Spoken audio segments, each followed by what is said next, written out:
sejak kebangkitannya, ulama bersama pengikut-pengikutnya istiqomah dan setia jaga akidah dan sunnah Rasulnya. Alhamdulillah segala puji baginya, ulama bersama pengikut-pengikutnya istiqomah dan setia menjaga agama manusia dan bangsa. Mari kuatkan niat kita, kita bulatkan tekad kita, terus lanjutkan amal kita, mengembangkan hikmah kita. Assalamualaikum warahmatullahi wabarakatuh.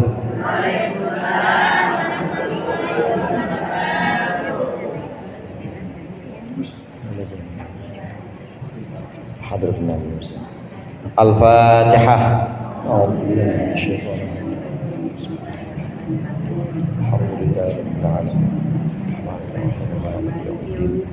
Iyyaka na'budu wa iyyaka nasta'in ihdinas siratal mustaqim siratal ladzina an'amta 'alaihim ghairil maghdubi 'alaihim waladdallin.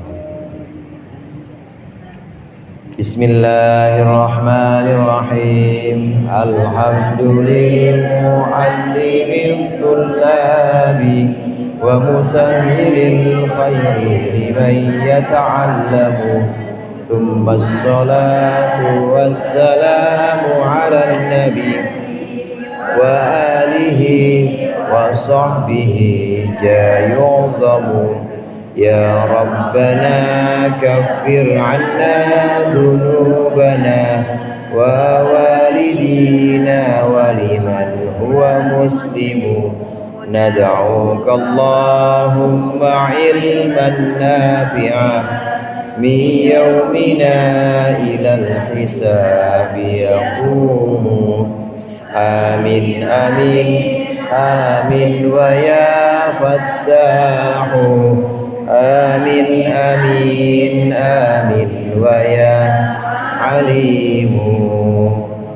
Alhamdulillah, alhamdulillahilladzi ahya bi dzikrihi quluba ibadihil arifin wa awata an bawadinihim hujubal khafa'i faqamu li irsyadil ibad ila ulumiddin. Wassalatu wassalamu ala sayyidina Muhammadin wa ala alihi wa ashabihi sadatil akramin. Amma ba'd, fa inna ahsanal hadithi kitabullah wa khairal hadyi hadyu Muhammadin sallallahu alaihi wasallam wa syarrul umuri muhdatsatuha wa kullu muhdatsatin bid'ah wa kullu bid'atin dhalalah. Segenap jamaah Majelis Taklim Masjid Al-Abror, kaum ibu, para ustadzah, ibu hajjah, hadirat sekalian yang berbahagia. Alhamdulillah sore hari ini kita berkumpul kembali melanjutkan pengajian rutin kita. Mudah-mudahan apa yang sudah dibaca tadi, apa yang akan kita baca menjadi sesuatu yang bermanfaat dunia akhirat. Amin ya rabbal alamin. Pembahasan kita sampai di halaman 190. Betul Bu? Masih berbicara tentang sholat tatawwu atau sholat sunnah. Pembahasan sholat sunnah yang pertama adalah sholat sunnah rawatib, sholat sunnah yang mengiringi sholat fardu kita. Sholat sunnah ini sebagai satu penyempurna dari ibadah-ibadah kita. Orang kalau sholat wajibnya jalan terus, ditambah lagi dengan kesunatan-kesunatan yang lain, maka semakin hari akan semakin dekat pada Allah. Amin. Wajibnya jalan terus ditambah dengan kesunatan-kesunatan. Kalau bisa menambahkan kesunatan-kesunatan, maka ini bisa jadi bekal untuk lebih dekat kepada Allah. Kalau lebih dekat kepada Allah, insya Allah hati tenang, semua hajat akan Allah kabulkan, dan selalu Allah lindungi setiap harinya. Nah, yang berikut ini di halaman 190 yang atas ya, bagian atas Bu. Sama-sama kita baca. Bismillahirrahmanirrahim.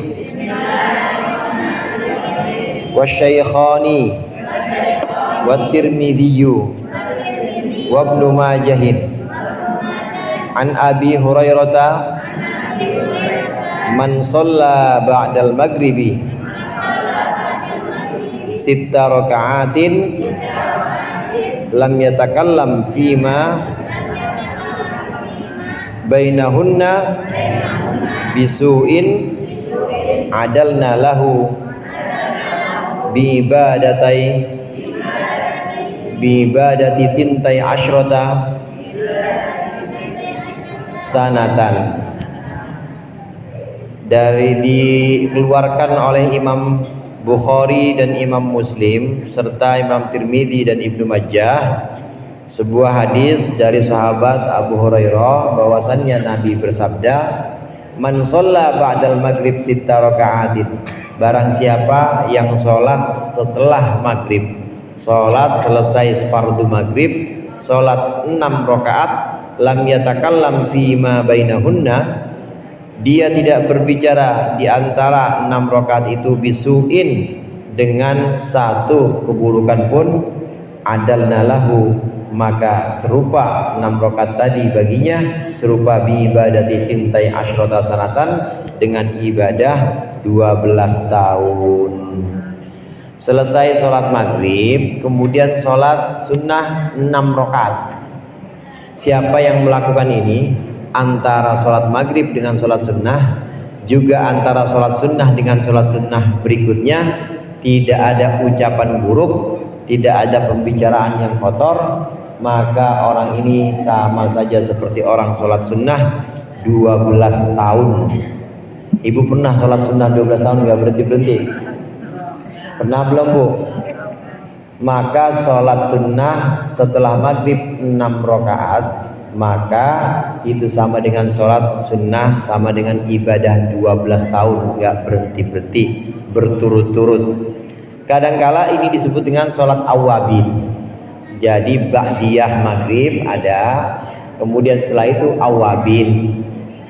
Awabin itu adalah orang-orang yang taubat, orang-orang yang kembali kepada Allah. Innahu kana lil awwabina ghafura. Allah itu maha pengampun kepada orang-orang yang kembali kepada Allah. Kalau kita mau jadi orang yang diampuni oleh Allah dan punya sifat kembali kepada Allah, kalau ada apa-apa pokoknya yang dipakai sebagai pegangan, yang dijadikan sebagai sandaran cuma Allah, ya ciri-cirinya antara lain dengan sholat awabin ini. Ciri-cirinya antara lain dengan melaksanakan sunnah 6 rakaat setelah maghrib. Ini keutamaannya sama dengan 12 tahun sholat sunnah. 12 tahun sholat sunnah nggak berhenti-berhenti. Ini sunnah yang disebut dengan sunnah awabin. Ibu-ibu hadirat rahimakumullah, memang ibadah itu meskipun sedikit itu bisa dilipat gandakan, bisa nilainya berkali lipat, sebab 2 hal. Yang pertama, sebab waktunya. Kalau kita melaksanakan waktunya memang waktu yang utama, maka itu bisa berkali lipat. Sholat duha sama sholat tahajud susahan mana, Bu? Bu, sholat duha sama sholat tahajud susahan mana? Dua-duanya susah. Di antara waktu yang ada dalam sehari itu ada waktu-waktu utama. Termasuk waktu utama itu adalah 1/3 malam terakhir, itu waktu utama. Kalau kita tahajud di situ meskipun cuma 2 rakaat, maka keutamaannya itu bisa berkali lipat. Sebuah ibadah itu bisa dilipat gandakan karena waktunya. Ada waktu, ada tempat. Begitu juga ibadah kadangkala bisa dilipat gandakan karena tempatnya. Sholat di rumah dengan sholat di Masjidil Haram misalnya, lebih utama mana, Bu? Di Masjidil Haram lah, orang 34 juta ongkosnya mahal, 34 juta sekarang, ada yang 17 juta. Ya bayarin sekarang. Kalau ada 17 juta udah nggak ada. Tempat juga jadi penentu. Kelihatannya sedikit, tapi kalau dilakukan di tempat yang memang utama, itu ibadah bisa berkali lipat. Ibadah itu bisa nilainya bisa naik, jadi langsung nilainya itu bisa lebih tinggi dibanding ibadah biasa, meskipun kelihatannya sedikit. Ini yang pertama, yaitu sebab ruang dan waktu atau sebab tempat dan waktunya. Karena waktu dan tempat itu tidak bisa dipungkiri punya keutamaan tersendiri. Makanya MC kalau ngomong waktu dan tempat gitu ya. Waktu dan tempat dipersilahkan. Ustadznya mah nggak dipersilahkan, waktunya yang dipersilahkan sama tempatnya. Waktu dan tempat ini memang tidak bisa dipungkiri punya keutamaan. Ada waktu-waktu tertentu, ada tempat-tempat tertentu yang utama. Kalau kita ibadah pas banget di waktu itu, di waktu yang memang utama, maka ibadah kita bisa berkali lipat nilainya. Yang kedua, selain waktu dan tempat yang bisa membuat ibadah kita naik jumlah pahalanya berkali lipat, itu adalah ahwal.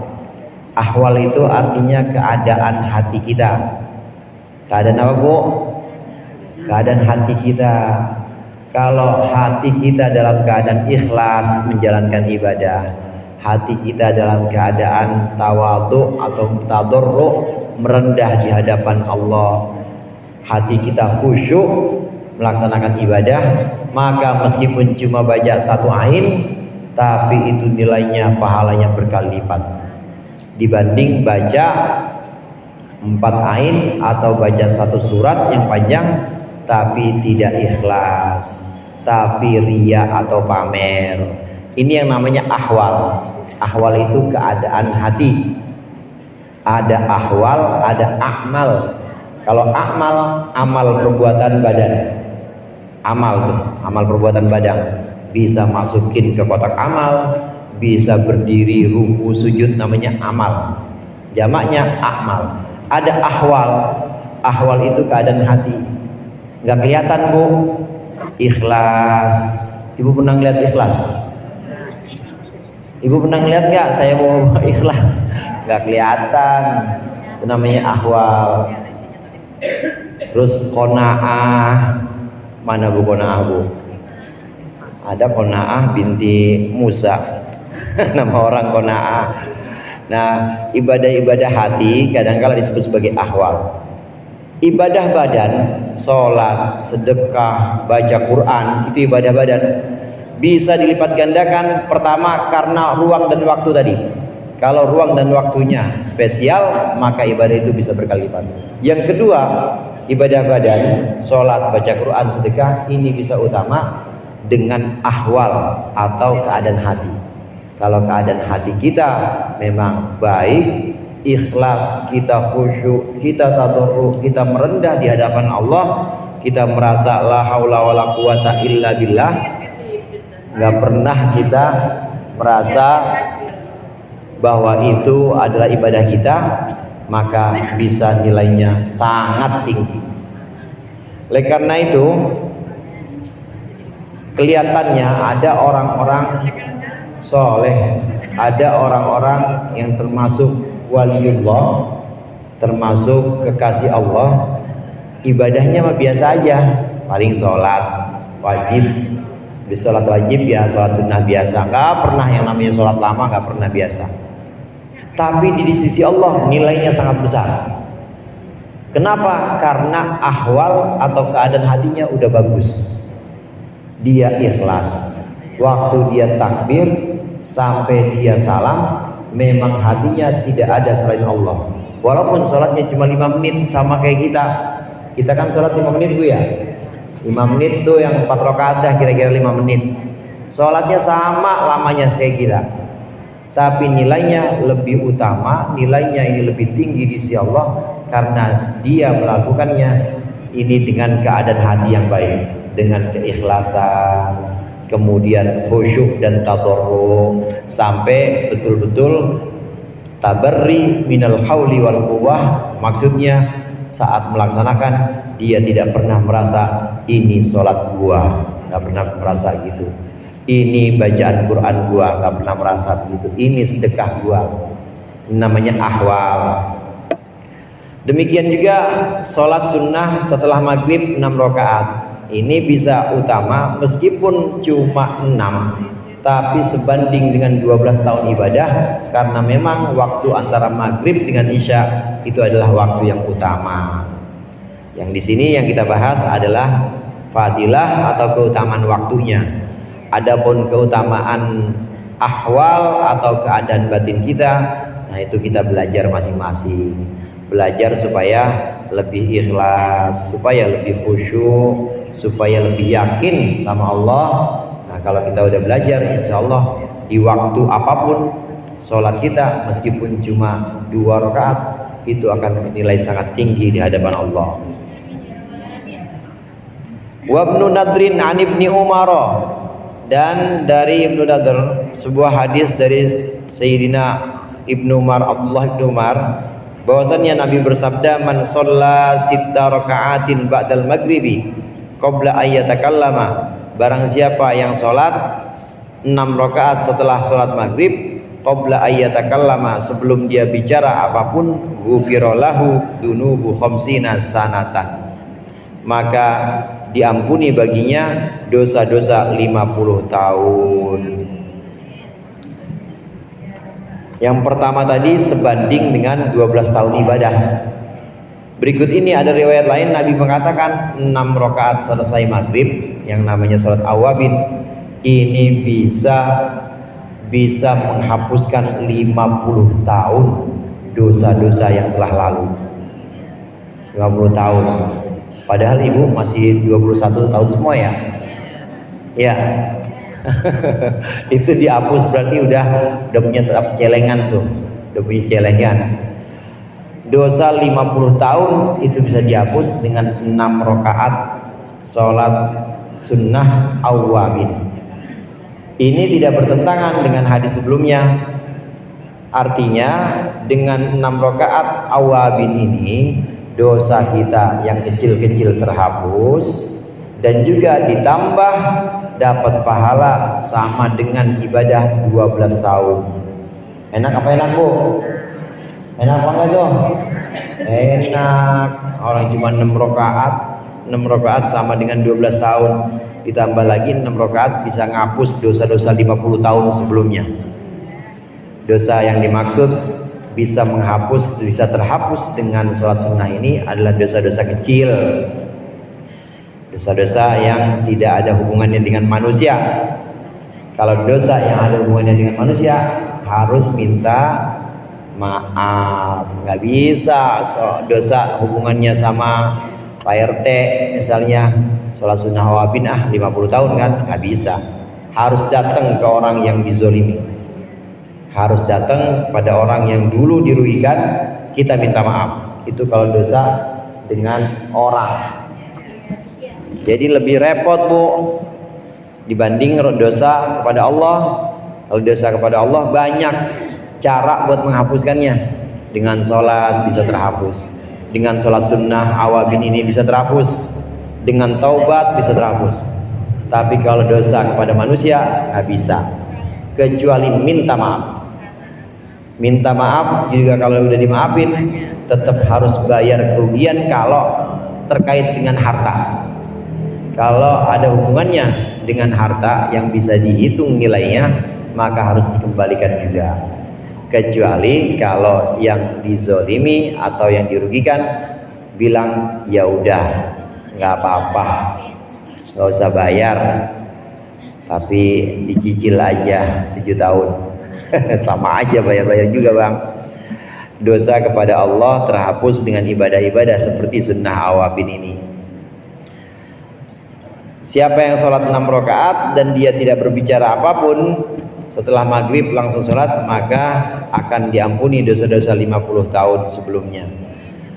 Wa Ibnu Nasrin an Muhammad ibn al-Munkadir, man shalla ma bainal ghurubi wal isya'i, barang siapa yang sholat di antara maghrib dan isya, maka dia mendapat keutamaan-keutamaan yang besar seperti yang tadi dijelaskan.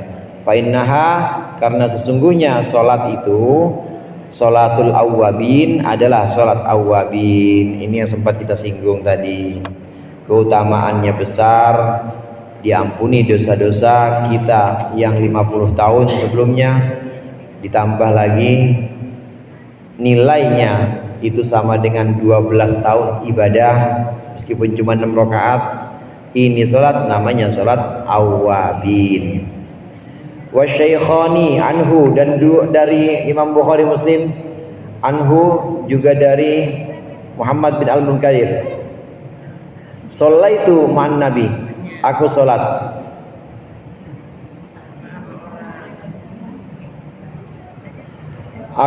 bersama Nabi sallallahu alaihi wasallam rakaataini, 2 rakaat ba'dal isya'i, setelah isya. Qala, berkata An-Nawawi, Imam An-Nawawi fil Majmu', dalam kitab Al-Majmu', yusannu rakaatani qabla al-isya li khabarin baina kulli adzanaini salatun, karena sebuah hadis baina kulli adzanaini, antara setiap adzan, 2 adzan, maksudnya antara adzan dan qomat, salatun, itu ada salat.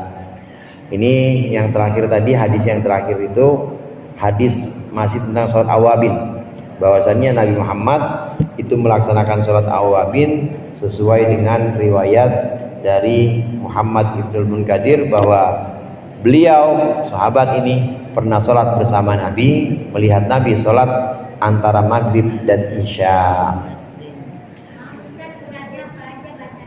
Kulhu sama kulya sama kulhu, itu paling bagus. 2 kulya sama kulhu, semua rakaat. Kemudian sholat malam itu 2 rakaat, Bu.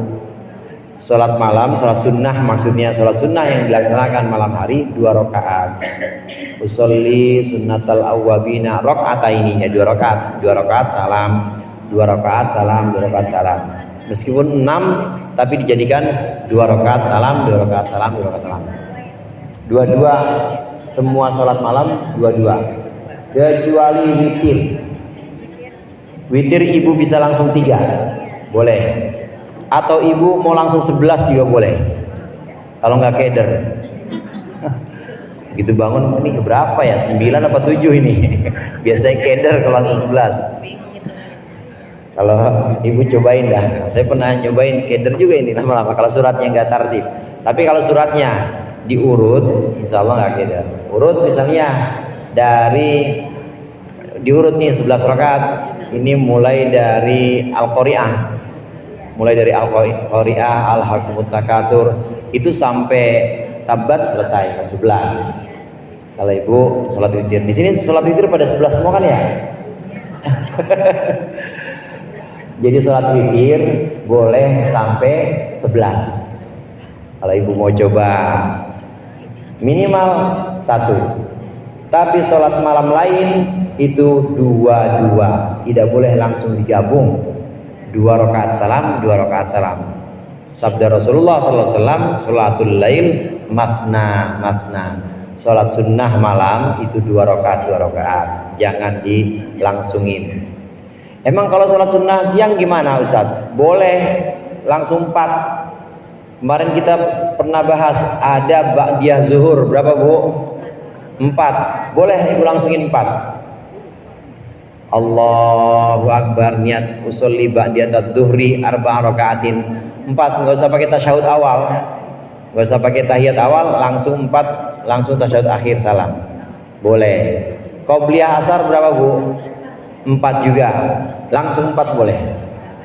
Tapi kalau sholat malam 2 salam, 2 salam. Kecuali witir tadi. Kalau witir boleh. Kalau witir boleh 1 salam 11 rakaat boleh. Tapi jangan lebih, mentang-mentang masih kuat, ibu pengen 13, nggak ada, nggak boleh. Nggak boleh, paling banyak itu 11 witir. Kalau duha paling banyak 8, jangan dilebihin. Kalau ada yang sholat witir dia lebih dari 11, 12, 13, dia tahu dan sengaja melakukannya, maka sholat selebihnya itu tidak dianggap batal. Jadi yang dianggap 11. Atau kalau dia tahu ilmunya dan dia sengaja melakukan, dia tahu kalau nggak boleh witir itu mentok ya 11, cuma dilakukan niat langsung usolli sunnatal witri khamsata asyara rakaatan 15 rakaat, maka 15-15-nya batal karena udah dilangsungin. Cuma kalau dua salam begitu sampai ke 11, ini mau 10 udah selesai, ini 10 mau 11 dia niat lagi 2 rakaat, maka sholat yang niat yang ke-11 nya ini batal. Cuma yang 10 tetap dianggap, tinggal tambah 1 jadi 11. Jadi witir itu 11 boleh langsung, tapi sholat sunnah yang lain yang di malam hari ini tidak boleh kecuali 2 rakaat salam.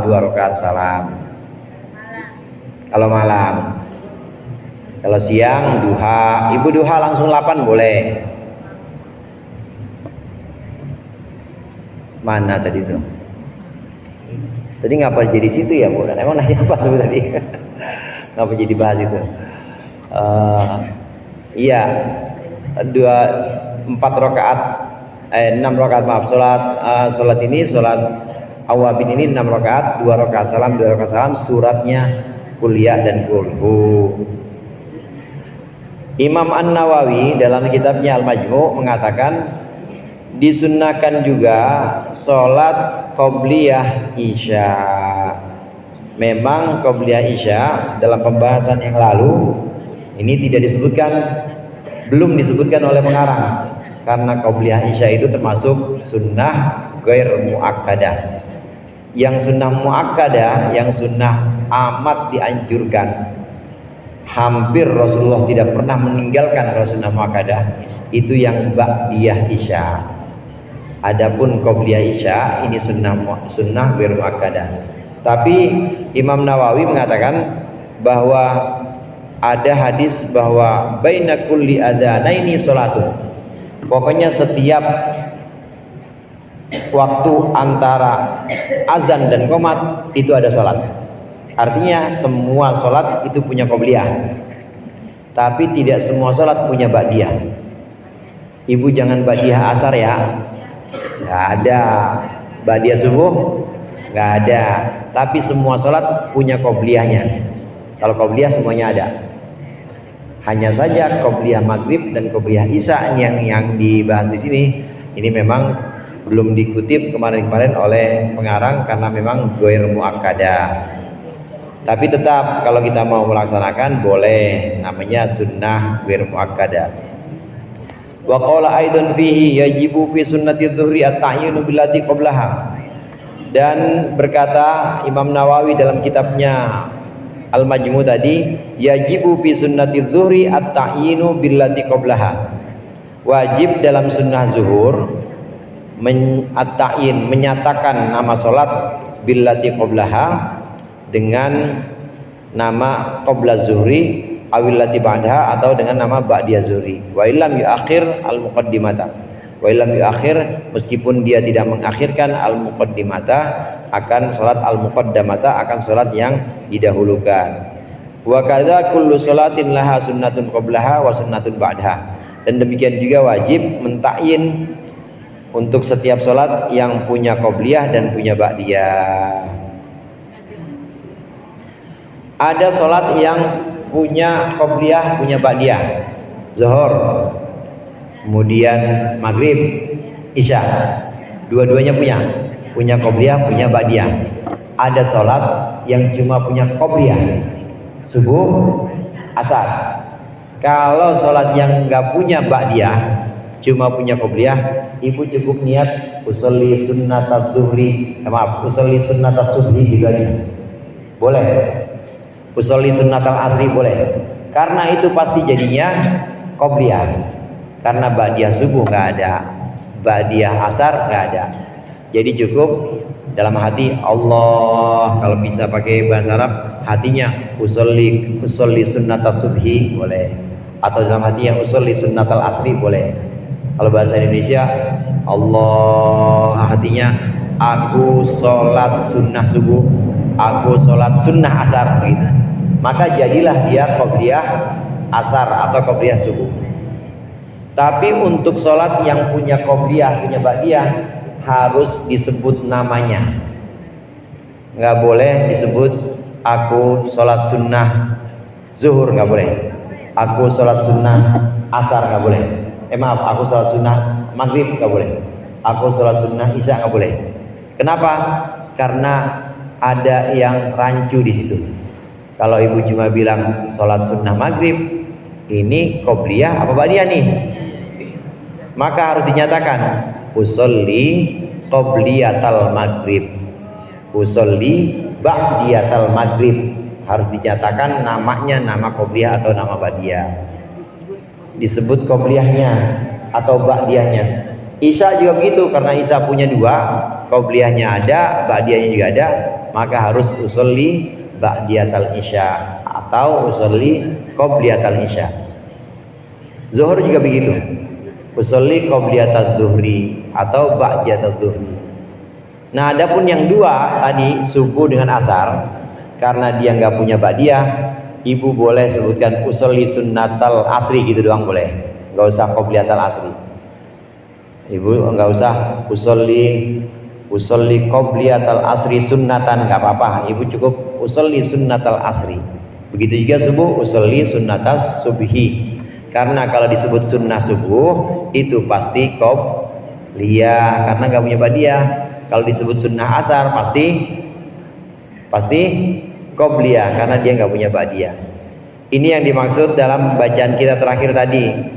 Sholat-sholat yang memang punya qobliyah, punya ba'diyah, maka harus ditentukan, disebut namanya qobliyah atau ba'diyahnya. Adapun sholat yang tidak punya ba'diyah, maka tidak wajib kita menyebutkan qobliyah, maka cukup kita sebutkan sunnah juga nggak apa-apa. Sunnatal asri, sholli sunnatas subhi dan seterusnya. Nah, ini pentingnya niat, karena memang niat itu faidahnya untuk membedakan, Bu. Niat untuk membedakan antara ibadah yang mirip-mirip, antara qobliyah asar sama antara qobliyah zuhur dengan ba'diyah zuhur, sama nggak sholatnya, Bu? Sama, maka harus dibedain dengan niat. Ibadah, niat itu untuk membedakan antara satu ibadah yang mirip. Yang kedua, niat juga untuk membedakan antara ibadah dengan yang bukan ibadah. Yang bukan ibadah maksudnya gimana? Mandi, kalau ibu nggak niat, ya nggak jadi ibadah, nggak terangkat hadasnya. Tapi kalau dengan niat, walaupun sama mandinya pakai air, bukan mandi bola.